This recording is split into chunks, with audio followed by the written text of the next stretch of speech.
One, two, three. Hey, what is up, you guys? This is Jake with Hyperbeam TCG Gaming. We're here with the latest Speed Duels champion, undefeated Isaac with Blue Eyes. Let's see that deck build, man. Alright, so for my skill, I'm running Dragon Caller, cause if I don't draw into the Lord of D, or if I don't draw into the Flute, I can easily get it if I have one or the other. You know, so that's a real big must to get the deck to pop off real fast. Then we have a triple Lord of D's, right? Cause Right on. he's a big necessary. We need him. He's really necessary in the deck. Without him, our Dragon Flutes are useless, and the deck just wouldn't work without him. So he's a big must. Then I run 3 Red Eyes.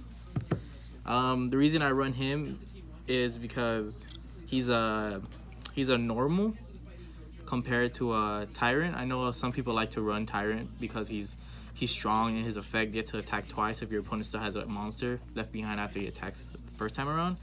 But Tyrant doesn't really work with the champion. This one, the trap, because you need a normal monster and Tyrant isn't. Well, Red Eyes is, so that's why I run him, because he's a normal. Right on, the strongest normal. It's next to the Heart and Soul of the deck. Yup, Heart and Soul of the deck, right here. Blue Eyes. That's daddy right there. You know, I mean, what is there to say about him? It's just Blue Eyes, 3,000 beat stick. Ain't nothing to get over that. Blue Eyes, enough said. Yeah, ain't nothing hopping over that.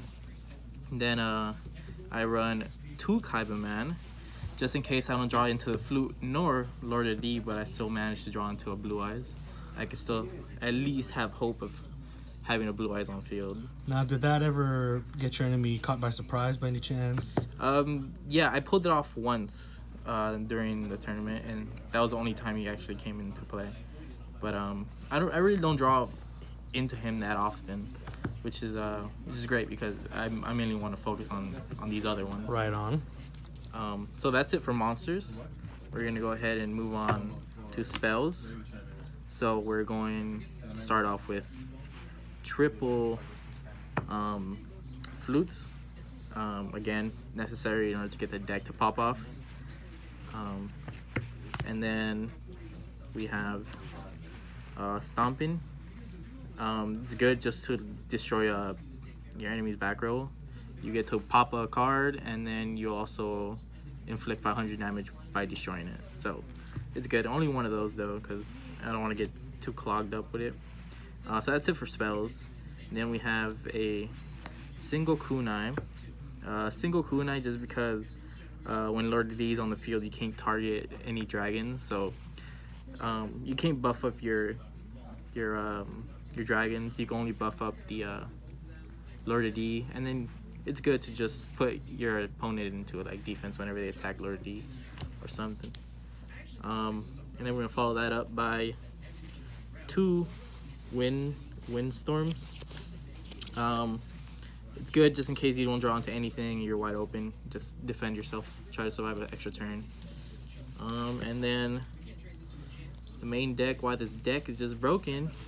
Champion. It stops anything as long as you have a normal level 7 monster on the field. Now, how many times does that help you get a secured win? Oh, so many times. It's every match I played, this came into hand because I didn't let my opponent summon anything if I went first and I drew into this. Like, that's it.